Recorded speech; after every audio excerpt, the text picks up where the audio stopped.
ፈንቅል ኤሪ ሚዲያ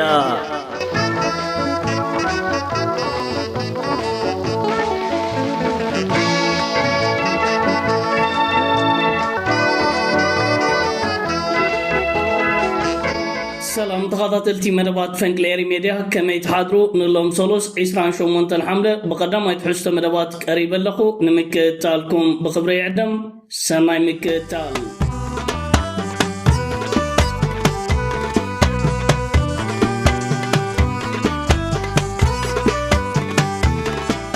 تغطلتي بتي كدامين رئيس عبا مسئن فيلم زحلف 4 معلتات ناستات 37 دقيق دوكمنتري اب ايري تي في تم بال سلاز مرته بزبلار استي قريب نيرو تحستو نايت مدب سرعاتات ايتيوبيا بفلايكا ازحج زلو سرعات بلصقنا كابتر سلطاناتو وتادراوين ازستو مراخبيتاتو كادراتو نبحر نافدغ بحرن زملكت كمون تاريخ ندحري تنجيزم زغربو صنصويات زكالع اگداس مدب نيرو እዚ መደባት ምስቀረበ በወገን ስርዓት ብልጽግናን ጉጅለ ዳንኤል ክብረትን ጫውጫው ተፈጢሮ ይርከባሎ እቲ ቀንድ ምክንያት ኤሪቲቪ ነተሐክታት ከተቃልዑን ከተግዶን ስለዝኻለትዩ ገለ ካብቲ ትሕዝቶ ናያስታት ሓደ ደቂቕ ዝኸውን ቪድዮ ናባኹም ከብለ ንከታተሎ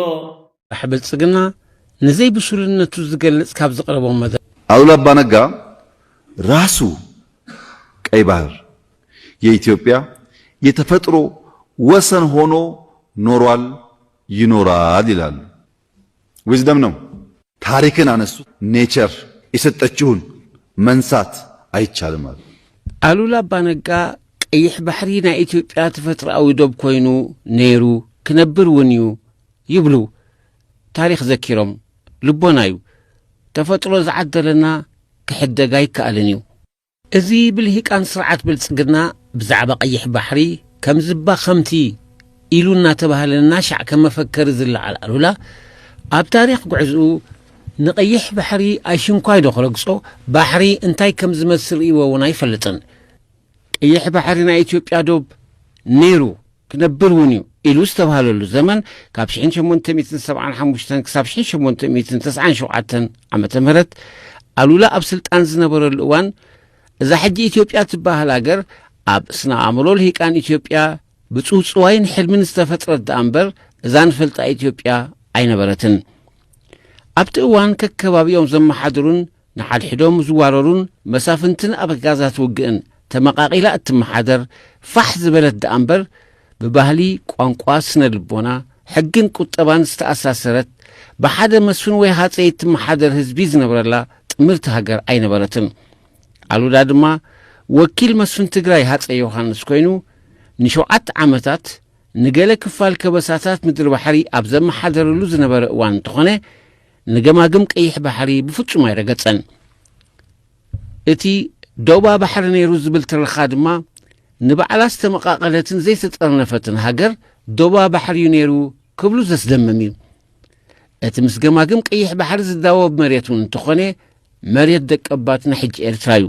كبرى تغطلتي إذا قال كابتي أجري تي في قريب زركب زلو أجداسي دوكمنتري نتب سرعات إثيوبيان سو سلطان نايت هاجرن زكالع مدباتيو جوجلا دانيال كبرت دحرز مدبات مغربن مزرقحن ملاش نمهاب أم مش بشاب تجميرهم يركبلو أبزوم تقتلو معلتات أب إي بي سي فانا برودكاست ملاش كوبو كم زخنون مستسرعات كربت زلوم كراكورن أخلاباتن أبجزات تويتر كنبحو نكتاتلن نعزبنا لنا تاريخ تنجيسكا ندحريت تمليسكا كالة زتفلالي تنصويات حويسكا بزعبا بحرن أفتق بحرن ناي إيرترا أبي تيبياز غرب زرباتات ترجمون بايتان هاللي ويفلتنيو زحج زلو زعبرن زتتللن سرعات بلصقنا هاجرو كوكوتاتر زي كالة كاب كتما ديسابا 180 كيلومتر نزول كبابيتات كوكوتاتر زي كالة بحرن ودبن الناماتو متمات حدا كابتي زقرم نايد سرعات قدايو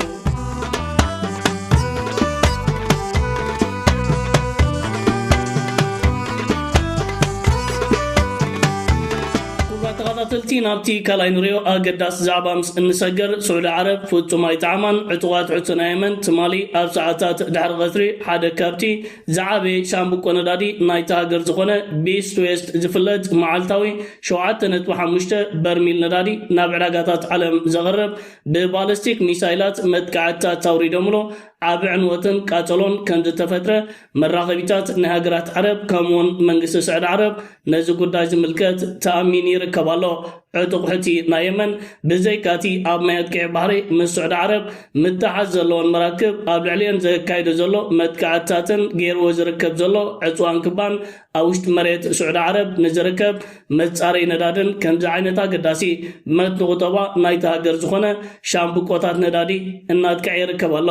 ናይ ስዑድ ዓረብ ስርዓተ መከላኸሊ ሚሳይል ኣብ ምልክት ሕቶ ከም ዝኣተወ ዜጋታት ናይቲ ሃገር መንግስቲ ብቕልጡፍ ነቲ ካብ ዕጡቓት ዕቱና የመን ዝመጽእ ዘሎ ከምዚ ዓይነት ደብዳባትን መጥቃዕትታትን ክከላኸልውን ጻውዒታቶም የቕርቡ ኣለዉ። ስዑድ ዓረብ ሓንቲ ካብተን ብደረጃ ዓለም መሻርክቲ ኣሜሪካ ዝኾነትን ናይ ኣሜሪካ ምዕቡል ስርዓተ መከላኸሊ ሚሳይል ዘለዎ ሃገር እያ። ዕጡቓት ሕቲ ናይ የመን ብዘይ ዝኾነ ይኹን ፀገማት ንመትኒ ቁጠባ ናይቲ ሃገር ዝኾነ ኢስት ዌስት ፓይፕላይን 7.5 በርሚል ነዳዲ መዓልታዊ ናብ ዕዳጋታት ዓለም ዝቕርብ ክዕንዉ ምኻሎም ክሳብ ክንደይ ኢራን ነዞም ዕጡቓት ዝተዋሃደ ኣፅዋራት የዕጢቓቶም ከም ዘላ ካብዚ ዝዓቢ ምስክርነት የለን። ሃገራት ዓለም ክሳብ ቻይና ከይተረፈ ነቲ ዕጡቓት ዕቱና የመን ኣብ ልዕሊ ስዑድ ዓረብን ከምኡውን መሳለጥያ ነዳዲ ናይቲ ሃገር ዘካይድዎ ዘለዉ ደብዳባት ደው ንኸብሉ ኢራን ፀቕጥታት ክትገብረሎም ጻውዒታትን የቕርቡ ኣለዋ። ዋጋታት ነዳድን ጋዝን ኣብ ዓለም መመሊሱ ንሰማይ ገጹ እናዓረገ ይርከብ ኣሎ። ብዘይካቲ ኣብ መጻብ ሆርሙዝ ተፈጢሩ ዝርከብ ዘሎ ቀውሲ ዕጡቓት ዕቱና የመን እውን ከምዚ ዓይነት ሓደገኛ ኩነታት ፈጢሮም ይርከቦ። ስዑዲ ብመሬት ንዕጡቓት ዕቱና የመን ንምጥቃዕ ዕጥቅን ኣፅዋራትን ሰራዊትን ተፀግዕ ከም ዘላ ትማሊ ዕጡቓት ዕቱና የመን ነዚ ሃገር ዝምልከት ኣብ ዝዘርግሕዎ ሓበሬታ ክዛረቦ ተሰሚዖም ነይሮም። ናይ ዕቱን ናይ ስዑድ ዓረብን ጉዳይ ኣብ ውሽጢ መዓልትታት እዚ ጉዳይ ናብ ሃልሃልታ ተቐይሩ ይርከብ ኣሎ። ብናይ መንገዲ ክፍታሕ ክንከታተሎን ክንዕዘቦን ኢና። ስዑድ ዓረብ ግን ዘይተፀበየቱ ሓደጋታት ብዕጡቓት ዕቲ ይወርድ ኣሎ።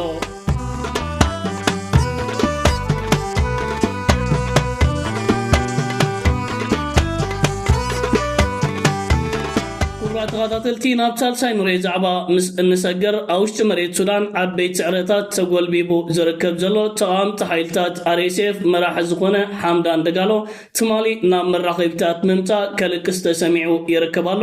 ሓምዳን ደጋሎ እቲ ኣብ ባይታ ኣጋጢሞ ዝርከብ ዘሎ ዓበይቲ ስዕረትን ውርደትን ፍጹም ክቆፃፀሮ ኣይከኣለን። እዚ ሕጂ ኣጋጢምና ዝርከብ ዘሎ ኩነታት ዓብይን ሓደገኛን እዩ። ወይ ህላውነትና ክንቅፅል ወይ ከዓ ሙሉ ብምሉ ኢድና ክንህብ ኣብ ባይታ ክልተ ኣማራጭታት ኣለና። ዝኾነ ይኹን ሰራዊት ኣብ ውሽጢ መሬት ሱዳን ኣብ ጎኑ ተሰሊፉ ዝዋጋእ ዘሎ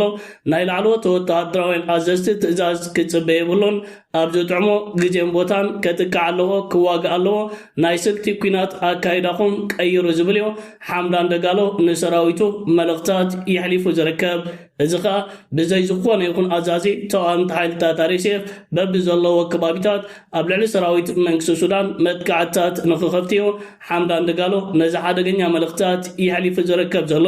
ተጠርኒፎም ተዋሂዶም ነዚ ካብ ሰራዊት መንግስቲ ሱዳን ዝመፆም መጥቃዕትታት ክፃወሩ ዘይከኣሉ ተቃወምቲ ሓይልታት RSF በብወገኖም መጥቃዕቲ ከፊቶም ክሳብ ክንደይ ሓደጋታት ክወርዶምን ክመፆምን ከም ዝኽእል ንምርዶ ዘሸግር ኣይኮነን። ሓምዳን ደጋሎ መራሒ ናይዞም ዕጡቓት ክነሱ ከምዚ ዓይነት መልእኽትታት ምሕላፉ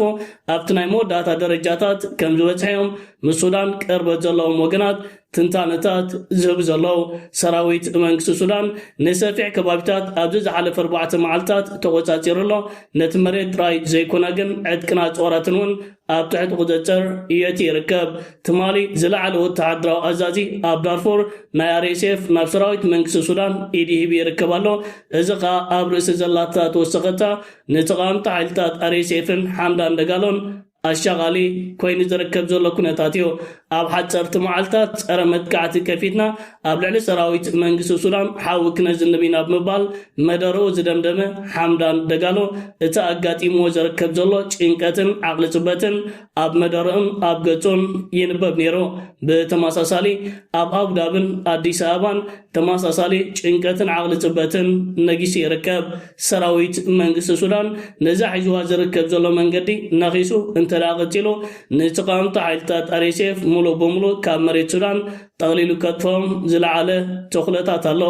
ኣሜሪካ ኣብ ልዕሊ ሰራዊት መንግስቲ ሱዳን እገዳታት ኣንቢራ ነይራ እቲ ብኣሜሪካ ዝተነብረ እገዳታት ሰራዊት መንግስቲ ሱዳን ቀመማዊ ኣትዋራት ኣብ ልዕሊ ተቃዋምቲ ሓይልታት RSF ተጠቂምካ ዝብል እዩ ዝተፈላለዩ ወገናት ሕጂ ይገልጽዎ ከም ዘለው እቲ ኣሜሪካ ኣብ ልዕሊ ሰራዊት መንግስቲ ሱዳን ኣንቢራቶ ትርከብ ዘላ እገዳታት ድራማ ናይ ሕቡራት ኢማራት ዓረብ ከም ዝኾነ ሕቡራት ኢማራት ዓረብ ኣብ ሱዳን ዝፈጸመቶ ገበናት ብኡ ንኸይትሕተት ምስ ኣሜሪካ ብምትሕብባር ነዚ እገዳ ኣብ ልዕሊ ሰራዊት መንግስቲ ሱዳን ከም ዝተፈጸመ እዮም እናሓበሩ ዝርከብ ዘለው ኣሜሪካ እንግሊዝ ኢትዮጵያ ኬንያ ሕቡራት ኢማራት ዓረብ ኣብ ሱዳን ህፁፅ ተኩሲ ደው ናይ ምባል ኩነታት ክፍጠር ፃዕርታት የካይድ ኣለዋ ሓምዳን ደጋሎን ማሕበረሰብ ዓለም ምቁራፅ ተኩሲ ብምባል ኣብ ሓደጋታት የእቲና ክብል ነዘን ሃገራት ክወቅስ ተሰሚዑ ነይሩ በዚ ኮይኑ በቲ ሓምዳን ደጋሎን ሰራዊቱን ኣብ ውሽጢ መሬት ሱዳን መሪር ፅፍዒት ይወስዱ ኣለዉ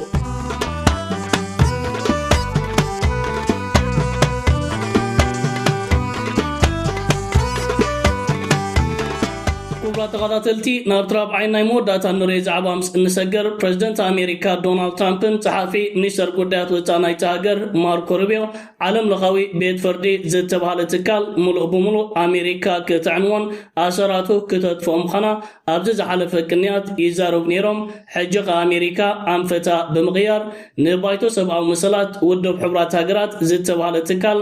ኣነጻጺራትሉ ትርከብ ኣላ ከም ዝፍለጥ እዚ ትካል መሳርሒ ዝተፈላለዩ ምዕራባውያን ሃገራት ብምዃን ኣብ ልዕሊ ህዝብን መንግስትን ኤርትራ ከቢድ በደላት ፈጺሙ ኣብ ልዕሊ ህዝብን ሃገርን እገዳታት ኣንቢሩ ጌና ተጻባእ ተግባራት እውን ይቕጽል ኣሎ እዚ ዝተፈጥረ ጉዳይ ኣብ ሞንጎ ኣሜሪካን ፈረንሳን ኣብዚ ጉዳይ ዝሓለፈ 3 መዓልታት ሰፊሕ ኣፈላላይ ድሕሪ ምፍጣር እዩ ነቲ ጉዳይ ዝመርሕ ሰብ ይምረፅ ኣሎ ኣብ ዝነበረ እዋንን ሰዓትን ከም በዓል እስራኤል ሩስያ ኣሜሪካ ዝኣመሰለ ሃገራት ንኸይምረፅ ድምፀን ክህባ እንከለዋ ፈረንሳ ትርከበን ብዙሓት ሃገራት ከዓ ንኽምረፅ እወ ዝብል ድምፂ ክህባ ክኢለን እቲ ሰብ ከዓ ክምረፅ ክኢሉ መንግስቲ ኣሜሪካ በቲ ተግባራት ሕጉስ ኣይነበረን ባይቶ ሰብኣዊ መሰላት ውድብ ሕቡራት ሃገራት ዝበሃል ትካል ዘይረብሕ ትካል ክትብል ኣሜሪካ መግለፂታት ድሕሪ ምውፃእ መንግስትን ፈረንሳ ከዓ ኣንጻር ኣሜሪካ ንገበናት ትድግፍ ሃገር እያ ክብል መግለፂታት ድሕሪ ምውፅአን እዘን ሃገራት ናብ ምሰሓባት ኣትየን ትማሊ ኣብዚ ተገብረ ኣኺባ መንግስቲ ኣሜሪካን ልኡኽ ናይቲ ሃገር ልኡኽ ፈረንሳ መደረታት ክህብ እንከሎ ነቲ ባይቶ ረጊፅዎ ወፂሎ እዚ ኸኣ ባይቶ ሰብኣዊ መሰላት ውድብ ሕቡራት ሃገራት ኣሜሪካን መሻርክታን ብምዃን ዓነውነው ከብሎ ኣብ ቅድሚት ሰፊሕ ባይታን ዕድልን ኣሎ እዛ ነገር እዚኣ ክትከውን ከም ኤርትራውያን ብተስፋ ክንፅበ ኢና ባይቶ ሰብኣዊ መሰላት ውድብ ሕቡራት ሃገራት ዝበሃል ንሰብኣዊ መሰላት ተጣቢቑ ዝፈልጥ ትካል ኣይኮነን መሳርሒ ውሕዳት ሃገራትን ገለገለ ኮኦፕሬሽናትን ብምዃን ኣብ ልዕሊ ህዝብታትን ሃገራትን ኣፍሪካ በደላት ክፍፅም ፀንሐ ትካል ስለ ዝኾነ ናይ ኣሜሪካን ፈረንሳን ምስሓብ ኣብ ጠርዚ በፂሑ ይርከብ ኣሎ ክልቲአን ሃገራት ኣብ ዝሰሓባሉ እዋን እቲ ትካል ክዓኑን ክፈርስን ተኽእሎታት ኣለዎ ክቡራት ተኸታተልቲ ፈንቅል ኤሪ ሜድያ ንሎማ ኣዳልዩ ዝነበርኩ ቀዳማይ ትሕዝቶ መደባት እዚ ክትከታተልዎ ፀናሕኩም እዩ ዝመስል ነይሩ ኣብ ናይ ምሸት ብካልእ መደባት ክሳብ እንራኸብ ሰላም ወሰናይ ኣብ ዘለኹሞ ብሩኽ መዓልቲ ደቅረ